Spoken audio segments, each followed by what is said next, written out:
एक साधु नदी किनारे अपना डेरा डाले हुए था।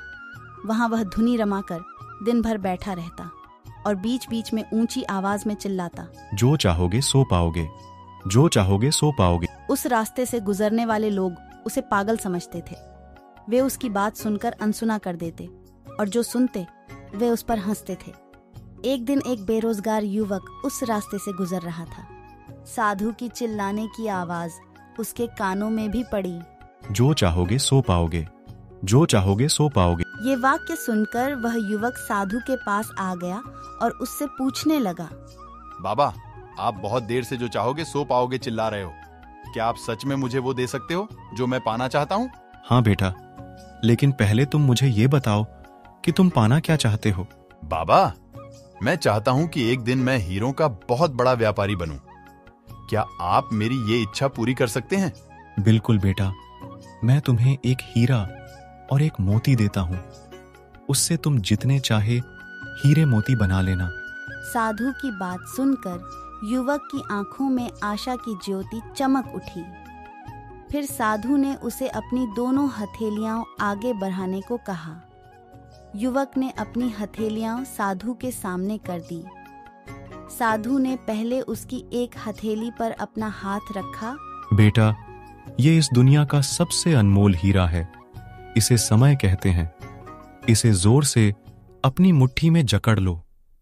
इसके द्वारा तुम जितने चाहे उतने हीरे बना सकते हो। इसे कभी अपने हाथ से निकलने मत देना। फिर साधु ने अपना दूसरा हाथ युवक की दूसरी हथेली पर रखकर कहा, बेटा, ये दुनिया का सबसे कीमती मोती है। इसे धैर्य कहते हैं। जब किसी कार्य में समय लगाने के बाद भी वांछित परिणाम प्राप्त ना हो, तो इस धैर्य नामक मोती को धारण कर लेना। यदि यह मोती तुम्हारे पास है, तो तुम दुनिया में जो चाहो वो हासिल कर सकते हो। युवक ने ध्यान से साधु की बात सुनी और उन्हें धन्यवाद कर वहां से चल पड़ा। उसे सफलता प्राप्ति के 2 गुरु मंत्र मिल गए थे। उसने निश्चय किया कि वह कभी अपना समय व्यर्थ नहीं गंवाएगा और सदा धैर्य से काम लेगा। कुछ समय बाद उसने हीरे के एक बड़े व्यापारी के यहाँ काम करना प्रारंभ किया।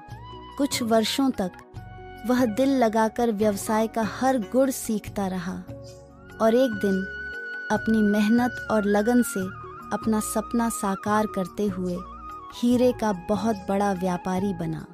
जो चाहोगे सो पाओगे कहानी की सीख।